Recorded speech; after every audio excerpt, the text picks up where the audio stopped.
हम बात कर रहे हैं राजस्थान में मराठाओं के द्वारा किए गए आक्रमणों के बारे में और इसमें से जो हम सबसे पहले हम बात करेंगे बूंदी के उत्तराधिकार संघर्ष के बाद में वो बात करेंगे हम हुरडा सम्मेलन के ऊपर।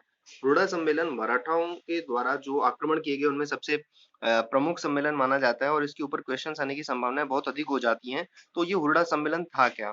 तो 1734 में जब बूंदी पर मराठाओं ने आक्रमण किया तो उस आक्रमण के कारण राजपूत राजाओं ने सोचा कि ये मराठा अगर इसी तरह से आक्रमण करेंगे तो इस आक्रमण का प्रत्युत्तर हम कैसे देंगे और इससे बचाव हम कैसे करेंगे और आगे की हमारी योजनाएं क्या होंगी।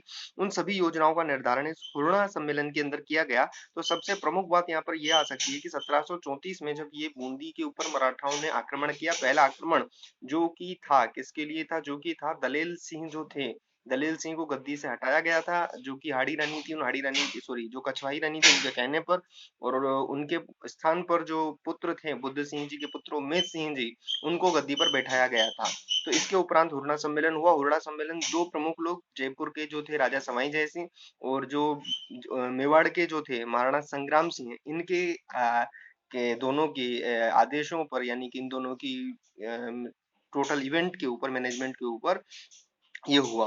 और जो इसकी अध्यक्षता थी वो महाराणा संग्राम सिंह जी के जो पुत्र थे जगत सिंह द्वितीय, महाराणा जगत संग्राम सिंह जी द्वितीय के पुत्र थे जगत सिंह द्वितीय, इन्होंने इनकी अध्यक्षता की।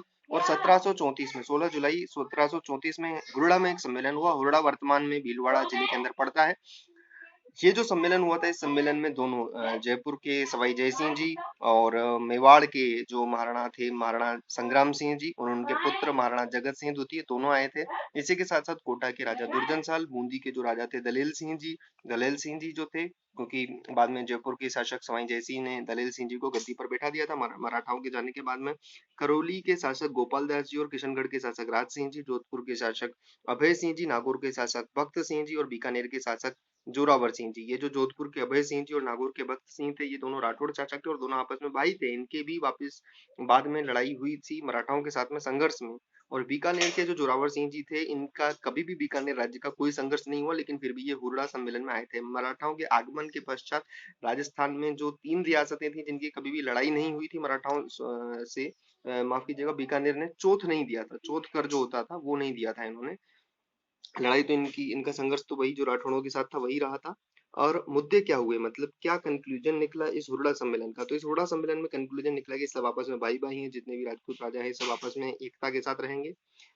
अगर हमारी इज्जत थारी इज्जत, हमारी इज्जत थारी इज्जत का मतलब ये है कि अगर कोई मेरे ऊपर लड़ाई करता है या कोई मेरे दुश्मन को मेरा ऊपर लड़ाई करेगा तो इसका मतलब ये माना जाएगा कि वो सारे राजस्थान के ऊपर लड़ाई कर रहा है। तुम्हारा दुश्मन मेरा दुश्मन, थारो दुश्मन मारो दुश्मन, मतलब अगर कोई मेरा दुश्मन है तो वो तुम्हारा दुश्मन है, तुम्हारा दुश्मन मेरा दुश्मन है। अब ये सब ठीक है, सारी योजनाएं बन गई, सारे मुद्दे हो गए, लेकिन कब लड़ाई लड़ी जाएगी? तो सारी लड़ाई जो लड़ी जाएगी वो लड़ाई लड़ी जाएगी बरसात के बाद में। कब लड़ी जाएगी? लड़ाई लड़ी जाएगी बरसात के बाद में। और बरसात के बाद में लड़ाई लड़ी जाएगी तो कहीं एक स्थान पर इकट्ठा होना पड़ेगा। इकट्ठा होंगे हम रामपुरा में। कहाँ पर इकट्ठा होंगे हम? रामपुरा में। रामपुरा कहाँ पर है? ये रामपुरा है जयपुर के अंदर। कहाँ पर है ये रामपुरा? जयपुर के अंदर। ठीक, थैंक यू।